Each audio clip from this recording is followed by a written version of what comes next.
Assalamualaikum warahmatullahi wabarakatuh. Waalaikumsalam warahmatullahi wabarakatuh. Jumpa lagi dengan saya Abdi Mubarok di mata kuliah Perekat Kayu dan Bahan Berdikus Solosa, tepatnya di pertemuan ke-9 dan sesi 2 Paris. Ya, pada sesi UTS kita sudah mempelajari berbagai jenis perekat beserta dengan karakteristiknya, ya baik sintetis maupun yang alami.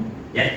Pada hari ini kita akan mempelajari di sesi 2 ini, ya, kita akan mempelajari lebih dalam terkait teori-teori yang mendukung sistem perekatan kayu maupun bahan berdikus solosa. Saya ulang kembali terkait dengan deskripsi mata kuliah ini, ya. Mata kuliah ini adalah mata kuliah wajib bagi mahasiswa jenjang S1 jurusan Teknologi Instrumen yang diajarkan untuk memperdalam dan meningkatkan keterampilan mahasiswa dalam pembahasan ilmu perekatan untuk kayu maupun bahan berdikus solosa. Ya, jadi tidak hanya kayu, tapi serat-serat alam juga ini masuk ke dalam karena zat yang dapat digabungkan. Dan keterampilan mahasiswa dalam sintesis, analisis, dan aplikasi perekat direalisasikan dalam praktikum. Jadi mata kuliah ini adalah mata kuliah yang memiliki 3 SKS, ya, 2 SKS kuliah dan 1 SKS praktikum. Ya, untuk lebih jelasnya, lebih lengkapnya di sini saya sematkan rencana pembelajaran semester yang kalian bisa scan barcode di sini yang berisi tentang atau rencana pembelajaran semester. Untuk mode pembelajaran mata kuliah ini adalah touring, ya, jadi tatap muka secara langsung. Kemudian metode pembelajarannya adalah project based learning atau PJBL, ya. Karena berbasis PJBL ini maka indikator penilaian, ya, bobotnya paling besar berada pada hasil proyek, ya, yang akan diberikan pada saat praktikum nanti, ya. Sebagai deskripsi ini kalian akan dituntut untuk membuat produk perekat, kemudian mengkarakterisasinya dan juga membuat produk biokomposit, diantaranya ada plywood, dan bisa juga menggunakan membuat papan partikel, termasuk ke karakterisasinya. Kemudian juga ada kuis sebanyak 5% yang memiliki bobot 5%, kemudian ujian tengah semester 20% dan ujian akhir semester 20%, dan totalnya sekitar 100%. Semuanya sudah tersemat di dalam IS yang kalian bisa dapat, ya, di bawah. Sebelum kita masuk ke teori adesi yang akan kita pelajari pada hari ini, tadinya kita berdoa sesuai dengan ajaran dan organisasi di luar.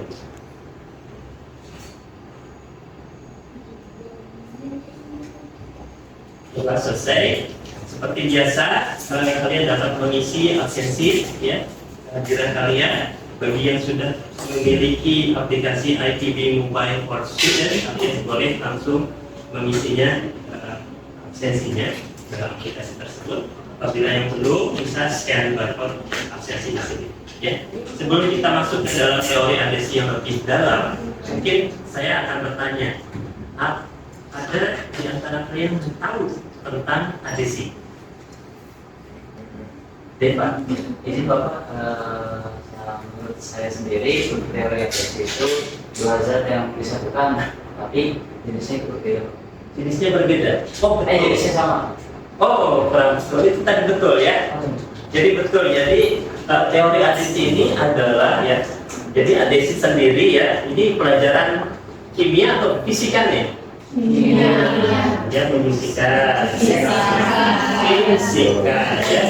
Jadi adesi itu adalah sebuah gaya, ya, sebuah gaya yang bisa menyatukan antara dua zat yang berbeda. Kalau zat yang sama, kalau menyatukan dua zat yang sama, istilahnya potensi, betul, ya. Jadi di dalam teori perekatan, ya, kita sangat erat dengan teori adesi karena tujuannya perekatan adalah untuk menggabungkan dua zat yang berpisah menjadi menyatu, ya. Jadi biokomposit ini di divisi biokomposit kita banyak bekerja dengan teknik bagaimana cara menyatukan zat-zat yang berbeda menjadi satu.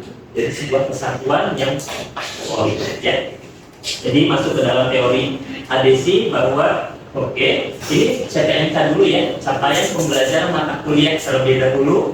Jadi CPNK adalah mahasiswa mampu menjelaskan teori-teori dalam perkataan ya, yang akan kita pelajari pada hari ini. CPNK-nya ini ya, mahasiswa mampu menjelaskan teori-teori dalam perkataan.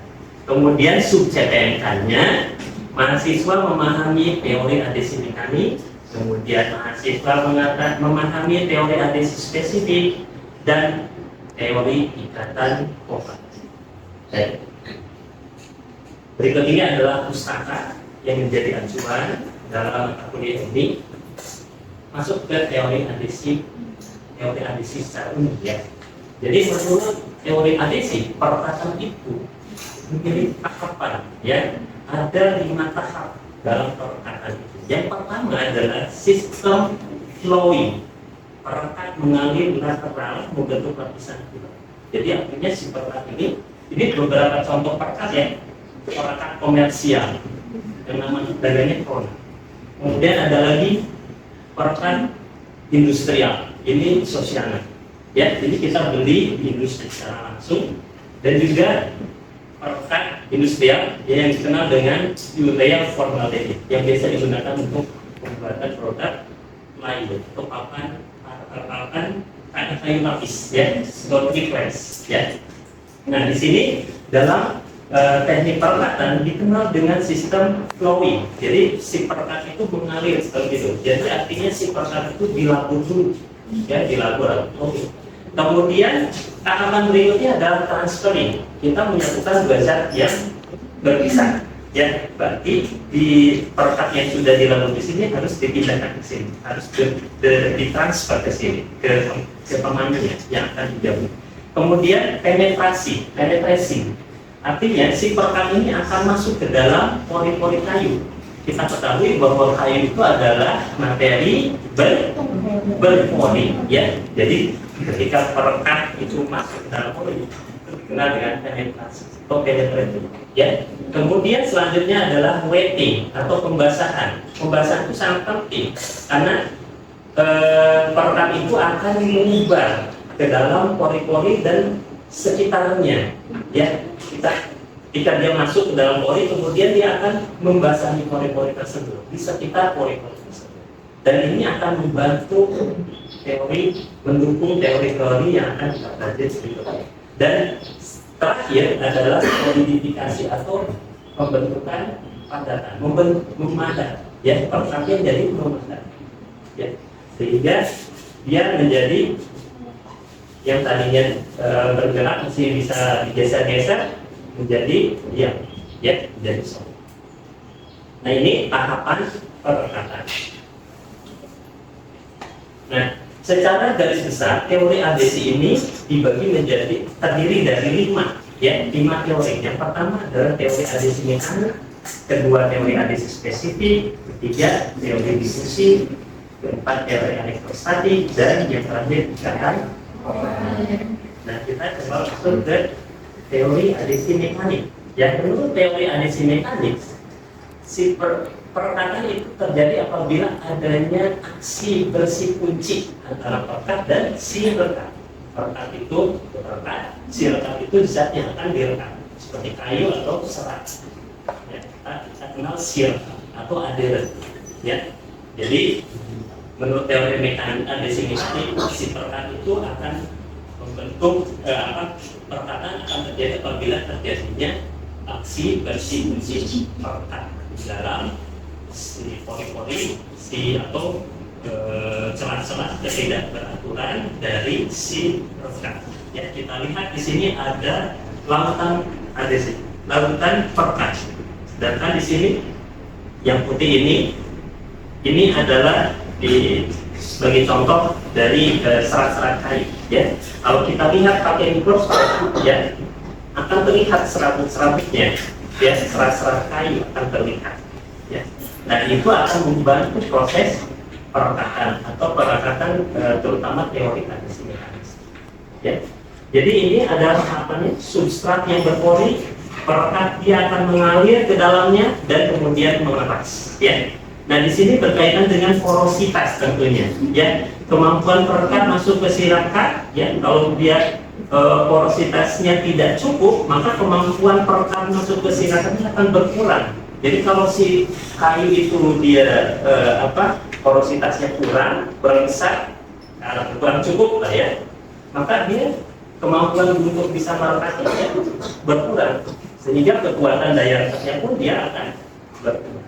Ya, cukup jelas. Ada yang mau ditanyakan?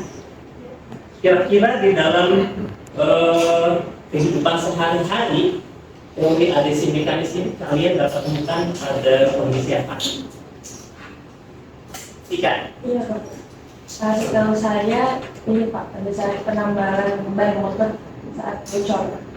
Penambahan ban motor saat bocor, kenapa? Gimana yang punya ban? Jadi kan pas penambahan itu ada mengatasi permukaan bannya itu.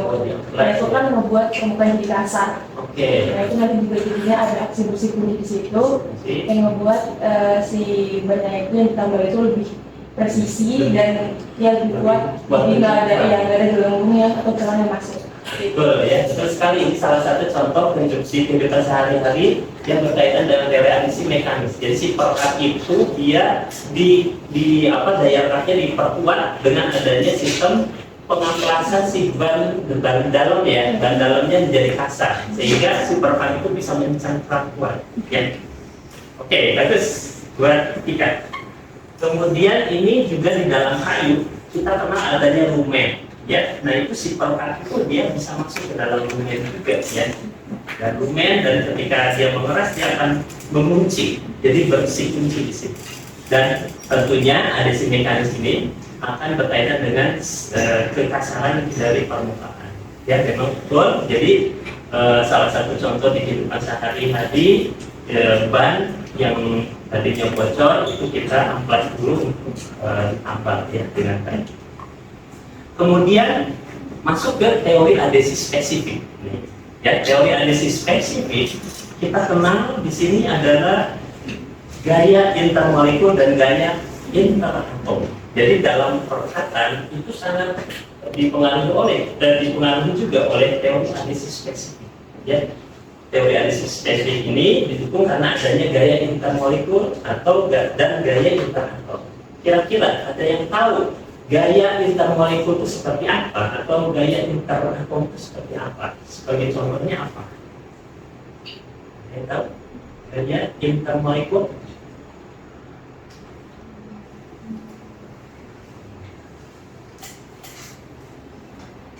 Ini? Mungkin lebih ke ikatan antar molekul seperti hidrogen dengan oksigen, Pak. Oke. Ikatan hidrogen ya. Bagus, iya betul. Ikatan hidrogen. Jadi ikatan antar molekul, intermolekul ya. Itu maksudnya intermolekul. Jadi molekul satu dengan molekul yang lain membentuk gaya, ya gaya tarik. Nah itu ikatan hidrogen. Masuk. Ada lagi selain ikatan hidrogen? Ikatan kovalen masuk nggak, Pak? Ikatan kovalen itu ikatan yang sejati, ya. Jadi itu tidak masuk. Jadi bukan kalau ikatan kovalen itu biasanya dalam satu molekul terjadinya. Dalam satu molekul dia membentuk ikatan kovalen. Atom dengan atom membentuk ikatan kovalen. Tapi kalau molekul dengan molekul biasanya dia ada ikatan intermolekul. Nah itu ikatan tersebut ya saya maksud. Yang di sini yang dimaksud. Ada lain? Ada yang lain? Selain ikatan hidrogen? Ikatan van der Waals. Ikatan van der Waals. Betul ya? Siapa namanya? Trias, Pak. Ada Trias ya. Oke. Jadi betul ya apa yang dikatakan Trias bahwa salah satu contohnya adalah ikatan van der Waals. Ikatan yang terjadi karena molekul nonpolar ya, antara molekul nonpolar dengan nonpolar. Atau ikatan ada ikatan dipol-dipol ya. Jadi misalnya ikatan antara molekul oli dengan oli ya, oli motor ya, itu memiliki ikatan van der Waals di antara kedua molekul. Nah ini kita review kembali sedikit terkait dengan ikatan hidrogen, betul ya. Jadi yang sudah dikatakan oleh Rohir, jadi ikatan hidrogen itu terbentuk antara, sebagai contoh ya, ini molekul air ya. Oksigennya berwarna apa nih? Ya. Kalau hidrogen berwarna putih ya. Jadi di sini molekul air dan molekul air yang lain dia membentuk ikatan hidrogen. Jadi dalam teori aditif spesifik, perekatan itu terjadi karena adanya gaya intermolekul. Ya, intermolekul apa? Intermolekul perekat dengan rekan. Ya, oke. Jadi itu intinya dari teori aditif spesifik. Nah, ini sebagai contoh beberapa kekuatan ikatan. Untuk ikatan kovalen, atau ikatan primer atau ikatan yang sejati, dia memiliki ikatan yang kuat 60 sampai 700. Sedangkan ikatan hidrogen dia hanya 1 sampai 25 kJ per mol ikatannya. Jadi lemah. Kalau kita bandingkan dengan ikatan kovalen, jauh sekali ya perbedaannya. Sedangkan ikatan van der Waals itu lebih rendah lagi, antara 4 sampai 20. Oke, ini hanya perbandingan saja kekuatan ikatan. Kemudian kita masuk ke teori difusi, ya. Jadi menurut teori difusi itu, ya, si perekatan itu terjadi apabila ini didukung oleh teori adisi mekanis sebelumnya, ya. Jadi si rekat, ya, si kayu ini, kalau kita lihat pakai mikroskop, dia akan memiliki banyak serabut-serabut. Ya, serabut-serabut itu kalau dia masuk ke dalam perekat, lautan perekat yang mengeras, maka dia dikenal dengan istilah interdifusi. Ya, interdifusi itu seperti ini, ya. Jadi jaring-jaring serat kayu itu masuk ke dalam adhesi atau perekatan, ke dalam perekat. Nah, menurut teori difusi, ya, syaratnya apa? Syaratnya polimer perekat dan sirekat memiliki nilai parameter solubilitas yang sama. Artinya apa? Komponen zat pada sirekat, ya. Kira-kira komponen apa yang memiliki di sini amorphous polimer solvent, ya. Artinya molekul amorphous yang ada di dalam kayu, kira-kira molekul apa aja? Komponen apa saja yang amorf di dalam kayu? Ada yang tahu? Bila? Lignin, Pak. Lignin, oke, masuk ya. Itu amorf. Kemudian Selulosa. Selulosa ada yang amorf dan kristalin loh. Yang mana nih? Yang amorf, oke. Ada lagi? Hemiselulosa, ya, dapat ya? Ya. Oke, dapat betul ya. Jadi hemiselulosa, lignin dan selulosa amorf itu masuk ke dalam senyawaan yang amorf, yang mana dia bisa memiliki solubilitas yang sama dengan perekat, yang bisa berinteraksi dengan intens dengan perekat. Sedangkan senyawaan atau komponen yang kristalin seperti selulosa yang kristalin, dia akan sulit untuk berinteraksi dengan perekat, apalagi membentuk ikatan dengan perekat. Ya. Nah, ini menurut teori difusi. Masuk ke teori elektrostatik. Ya, mungkin di kehidupan sehari-hari, mungkin ketika kalian kecil sering main apa yang berkaitan dengan teori elektrostatik. Bila Biasanya itu dulu kalau kecil suka gesekin balon ke kepala.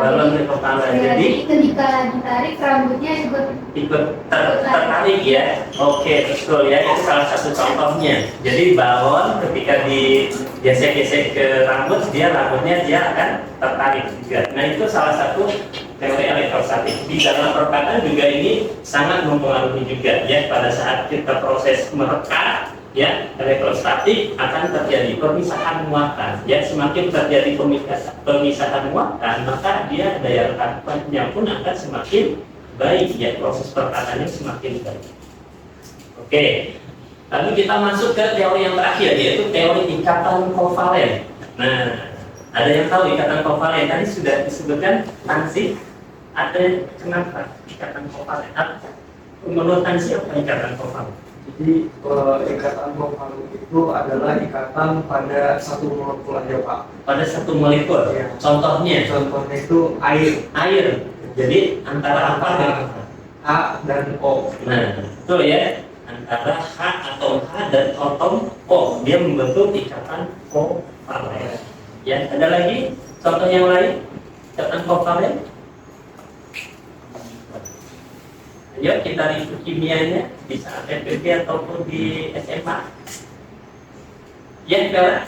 Mungkin ini sih ikatan antara atom H sama atom Cl, HCl. HCl, ya betul. Ya, itu juga salah satu contoh dari ikatan kovalen. Jadi ikatan kovalen itu adalah ikatan yang sejati, ya, antara atom satu dengan atom yang lain, bentuk ikatan benar-benar tidak semu, bukan ikatan hidrogen, tapi ikatan yang sejati. Maka dituliskan di garis yang utuh, ya. Jadi CH misalnya, atau H dengan Cl, garisnya di dalam, artinya ikatan sejati. Nah, dalam proses perkataan ikatan kovalen, teori ikatan kovalen sangat mempengaruhi kekuatan daya rekat, ya. Sebagai contoh di sini antara selulosa dengan selulosa yang lain, polimernya, polimer selulosa di atas dengan polimer selulosa di bawah, ini disatukan dengan adanya sebuah molekul asam sitrat, ya, asam sitrat yang membentuk ester dengan hidroksil grup pada selulosa yang satu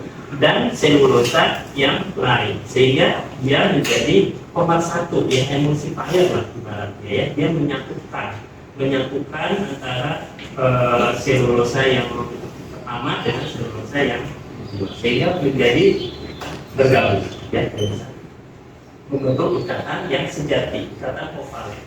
Tentunya kalian tadi sudah tahu bahwa ikatan kovalen itu sangat kuat ikatannya, ya. Nah, kira-kira kita masuk kesimpulan. Ada yang mau menyimpulkan? Oke. Aisyah. Oke, Aisyah. Kira-kira simpulannya apa, Aisyah? Ada teori adhesi mekanis. Oke, jadi perkataan itu didukung oleh adanya teori Adhesi mekanis yang berkaitan dengan aksi bersih kunci. Lalu yang kedua ada teori adhesi spesifik. Ya.